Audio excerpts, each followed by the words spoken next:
డబ్బు, అనారోగ్యం, ఉద్యోగం, వ్యాపారం, అప్పులతో బాధపడుతున్నారా? మీకోసమే లాంచ్ యువర్ ఫ్యూచర్ ప్రోగ్రామ్. నమస్తే, వెల్కమ్ టు సుమన్ టీవీ. ప్రస్తుతం మనతో పాటు ఉన్నారు పబ్లిక్ స్పీకర్ రజనీ రమ గారు. మేడంతో మాట్లాడదాం. నమస్తే మ్యామ్. నమస్తే నవీన్. మ్యామ్, ఎప్పుడు మనము రిలేషన్షిప్ ఇలాంటి టాపిక్స్ మీద మాట్లాడతాం. ఫ్యామిలీకి సంబంధించినవి, గొడవలు, కొట్లాటలు, ఎలా ఉండాలి, ఎలా ఉండకూడదు అనేసి. నేను ఈరోజు ఏంటంటే ఒక ఇంట్రెస్టింగ్ టాపిక్ గోల్డ్ మీద మాట్లాడదామని తీసుకున్నాను. బంగారం చూసుకుంటే మహిళలకి బంగారానికి చాలా సంబంధం, దగ్గర అటాచ్ అని మ్యాగ్నెట్. ఎవరికి ఇంట్రెస్ట్ ఉండదు బంగారం, అది చిన్నదైనా సరే బంగారం అంటారు కదా. మరి ఇప్పుడు చూసుకుంటే గోల్డ్ రేట్ తగ్గుతూ ఉంది. గత 10 రోజుల నుంచి చూసుకుంటే ట్రంప్ ఎఫెక్ట్ అని అందరు చెప్తున్నారు అనలిస్టులు. వాళ్ళు ఏంటంటే ఇంట్రెస్ట్ రేట్లు కానీ ట్రంప్ వల్ల ఎందుకు తగ్గుతుంది ఇవన్నీ చెప్తా ఉంటారు. యాజ్ ఎ సైకాలజిస్ట్గా మహిళల యొక్క మెంటాలిటీ బంగారం తగ్గుతున్నప్పుడు ఎలా ఉంటుంది అంటారు? అసలు తగ్గుతున్నప్పుడు ఎంత తగ్గిందని చూడరు. అమ్మో తగ్గిందంట, 10 రూపాయలైనా 10 రూపాయలైనా సరే, అది ఎంతైనా కానీ తగ్గిందంట వెళ్దాం. మొన్న ఏదో కొంచెం డబ్బులు దాచిపెట్టాను కదా, ఏదన్నా ఒక్కటి వస్తుంది, వెళ్దాం మళ్ళీ రేపు పెరిగిపోతుందంట అని అంటారు. ఇప్పుడు చూడండి, సరే వెళ్తాం అనుకోండి, నాలాంటిదైతే ఏమంటుందంటే, ఏమండి మళ్ళీ తగ్గే ఛాన్స్ ఉందా, పెరిగే ఛాన్స్ ఉందా అని అమాయకంగా అడిగామనుకోండి పొరపాటున, లేదండి బాగా పెరుగుతుంది, మీరు ఇవాళైతే ఆఫర్లు కూడా ఉన్నాయి, ఈరోజు ఆఫర్స్ ఉన్నాయి, మీరు తీసుకోండి, నైట్ మీరు 11 o'clock వరకు మీరు పేమెంట్ చేయొచ్చు, ఒకవేళ ఇక్కడ మీరు క్యాష్ పేమెంట్ చేయలేకపోయినా కొంత చేసి మీరు ఆన్లైన్ పేమెంట్ అయినా చేయొచ్చు, 11 వరకు మీకు టైం ఉంది, ఈ ఆఫర్ ఇవాళ పోతే మళ్ళీ రాదండి, బాగా పెరుగుతుంది రేపటి నుంచే, రేపు బహుశా ఇంత పెరగచ్చు అని వాళ్ళు చెప్తారు. అంటే అది వాళ్ళ బిజినెస్ టాక్టిక్స్. మరి వాళ్ళ బిజినెస్ని ముందుకు తీసుకెళ్ళాలి కదా. ఆఫర్లు కూడా ఏముంటాయి, మీకు ఒక 1,00,000 రూపాయలు కొన్నారనుకోండి, మీకు ఒక 1 గ్రాము 1/2 గ్రాము కాయిన్ ఇస్తాము అని అంటారు. పాపం పెళ్ళిళ్ళు ఉన్నాయనుకోండి, పెళ్ళిళ్ళు సీజన్ కదా ఇప్పుడు, ఈ పెళ్ళిళ్ళు ఎంతో బంగారం కొనాలి, వాళ్ళ లెవెల్ని బట్టి ఒక 10 తులాలు కొనాలా, 20 తులాలు కొనాలా, లేకపోతే 1 తులం 2 తులం ఇలా ఎంతో లెక్కలు ఉంటాయి. వీళ్ళు పాపం ఏం చేస్తారు, అయ్యో మనకి తగ్గుతుంది కదా, గబగబా కొనేద్దాము, పెళ్ళిళ్ళు వస్తున్నాయి కొని పక్కన పెడదాము అని అనుకుంటారు. కానీ ఆశగా వెళితే అక్కడికి వెళ్ళిన తర్వాత 1,00,000 రూపాయలు కొంటే గ్రామ్ వస్తుంది కదా, మనం ఇంకా కొంచెం ఎక్కువ తీసుకుందాం అంటే కెపాసిటీ లేకపోయినా కొంచెం ట్రై చేద్దాము, మనకి 2-3 కాయిన్స్ వస్తాయి, ఒట్టిదే అదంతా. ఇప్పుడు మనకి దాంట్లో జిఎస్టీలని, సెంట్రల్ జిఎస్టీ, స్టేట్ జిఎస్టీ, తర్వాత మేకింగ్ ఛార్జెస్, డిప్రిసియేషను, ఇంకా ఆ రాళ్ళు పొదిగినందుకు దానికి చాలా కష్టం అండి. భలే చెప్తారండి వాళ్ళు, కాలేజీలో లెక్చరర్స్ కూడా చెప్పరు. ఆ రాళ్ళు పొదగటం చాలా కష్టము కాబట్టి దానికి ఇంకొంచెం ఎక్స్ట్రా యాడ్ చేస్తారు. ఇంకా మీరు చిన్న ఆర్నమెంట్ తీసుకున్నారంటే, ఇంత చిన్న వస్తువు తీసుకున్న ప్రజెంట్ 25,000 అవుతుంది. ఒక రింగ్ తీసుకోండి, మీరు రింగ్ తీసుకుంటే కూడా 20,000-25,000 మధ్యలో అవుతుంది. దానికి ఏం చెప్తాడనంటే, నేనే డైరెక్ట్ అడిగా కూడా, ఎందుకు ఇంత, మీరు ఆ లిస్ట్ చూస్తే దాని ఎస్టిమేషన్ పేపర్ చూస్తే అంతుంది, ఏంటి ఇట్లా ఎందుకు అని అడిగితే, చిన్న వస్తువు కదండి, దాని మీద అంతే ఉంటుంది, అసలు తగ్గదు, అంటే నీకు 3% అదేస్తావు, ఇంకొక 19% ఇంకోటి వేస్తావు, ఇదంతా ఏంటి అసలు చిన్న వస్తువు మీద అంటే ఏంటంటే, నువ్వు చిన్న వస్తువు దగ్గర నుంచి పెద్ద వస్తువు వరకు కూడా అంతంత పర్సంటేజ్లు నువ్వు వేసుకుంటూ వెళ్తావు. నువ్వు వెళ్తూ నీకు ఎక్కడో ఒకటి కొంచెం ఫ్రీ ఇస్తాను, 1,00,000 రూపాయలు కొంటే అంటావు, ఒక గోల్డ్ కాయిన్ ఇస్తాను అంటే ఒక 1 గ్రామ్ గోల్డ్ లేకపోతే 1/2 గ్రామ్ గోల్డ్. సరే నువ్వు అది ఏ రూపంలో ఇస్తావు అని అంటే, అదేదో దానికి సపరేట్ కాయిన్స్ ఉంటాయి, దాన్ని మనం వేసుకోలేము. ఒక పావలా బిళ్ళ, 10 రూపాయ 50 NP కాయిన్ అట్లా ఉంటుంది కదా, అలాగనమాట. ఆ కాయిన్ రూపంలో ఇస్తావు నువ్వు. అది ఎలాగా, పోనీ దాన్ని మళ్ళీ మీ దగ్గర మార్చుకుంటానికి వీలవుతుందంటే మళ్ళీ వీలు కాదంటాడు, తర్వాత అంటాడు. అంటే నువ్వు ఇన్ని కండిషన్లు పెడతావు, మేము వచ్చి డబ్బులు కట్టి మాత్రమే మీరు నాగ తీసుకెళ్లే పద్ధతిలో నువ్వు పక్కడ్బందీగా బిగిస్తావు.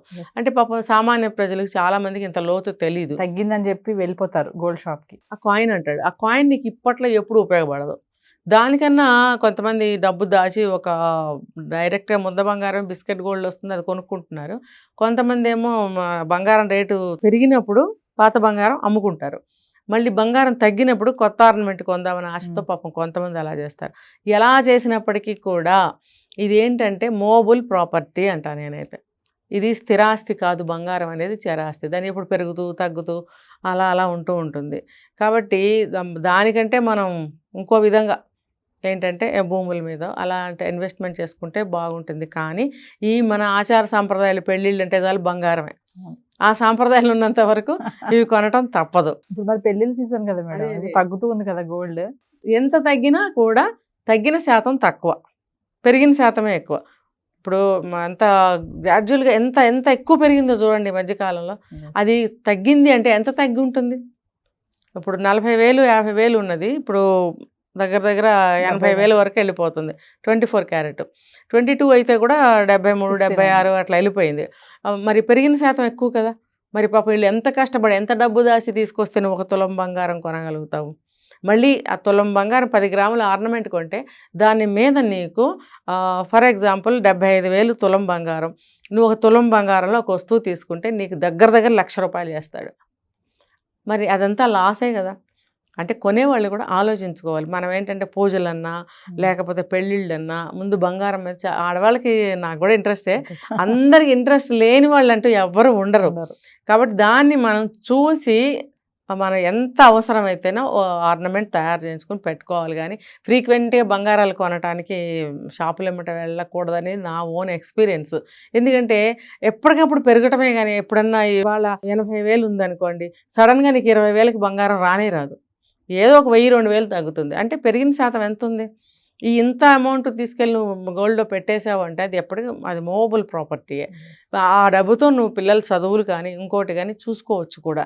అయితే ఇంకొకటి ఏంటి, ఏదైనా భూమి మీద నువ్వు పెట్టినా కూడా బాగుంటుంది.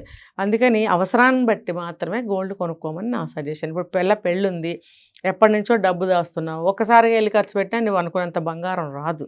కాబట్టి ఎప్పుడైనా డబ్బులు ఉన్నప్పుడు తగ్గినప్పుడు కొంచెం వెళ్ళి ఒక ఆర్నమెంట్ కొనుక్కొచ్చి దాచిపెట్టుకోవచ్చు.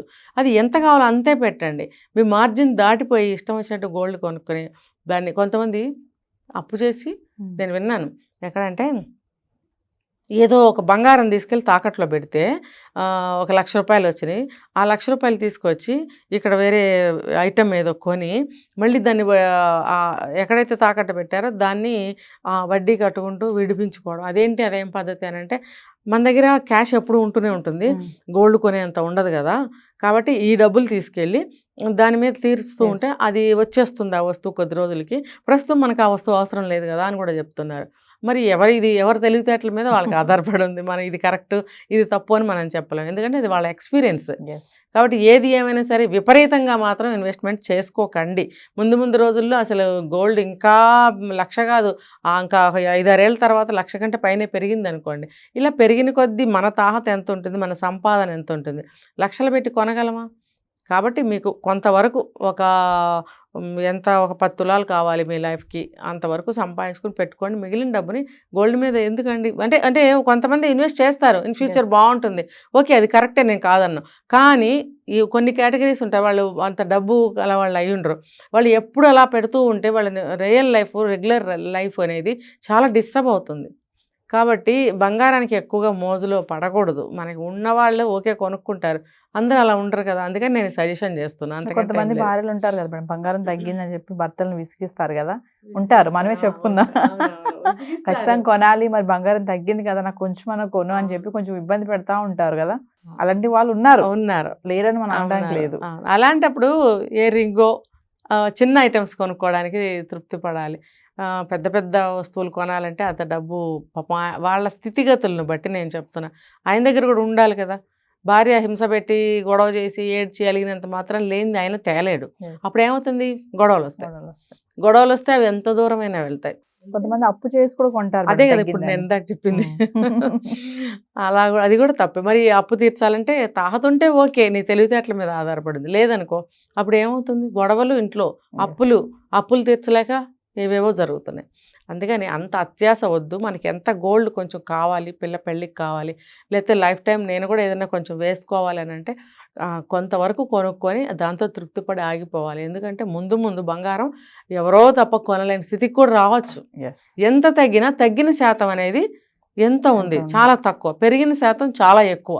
కాబట్టి దాన్ని ఎప్పటికీ రీచ్ అవ్వలేము. అది ఎంతో కింద మీద డబ్బు ఉన్న వాళ్ళు తప్పితే. కాబట్టి అది తెలుసుకోవాలి. Thank you ma'am.